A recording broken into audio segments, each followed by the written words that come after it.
In an attempted blow to Iran, the Trump administration has decided to declare Yemen's Houthi group a foreign terrorist organization.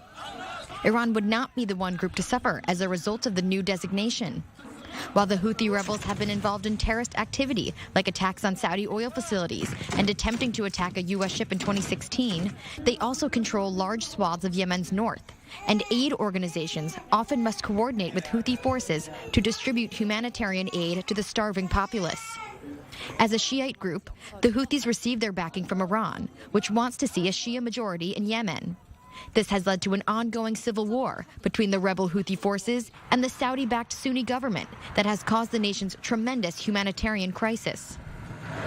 There's a U.S. policy here in calling the Houthis a terrorist group because, first of all, it denies them aid, it denies them legitimacy, it denies them funding, and it also gives backing to Saudi Arabia, who's a prime advocate of the Sunni Yemeni forces there, and also a prime fighter against the Houthis in Yemen. Now, let's not forget, the Saudis have also been accused of war crimes there. They've been accused of the blatant attacks that have killed many civilians. Secretary of State Mike Pompeo will make the official statement on the designation in his last full week in his position. The move in the final days of the Trump administration adds to the growing list of actions taken to strangle Iran, its resources, and proxies before the president-elect Joe Biden enters the White House.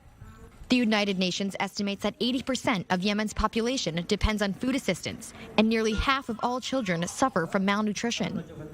While the action puts a stumbling block in front of Iran, it also impedes the ability of aid groups to provide assistance to the Yemeni people, making this move a double-edged sword.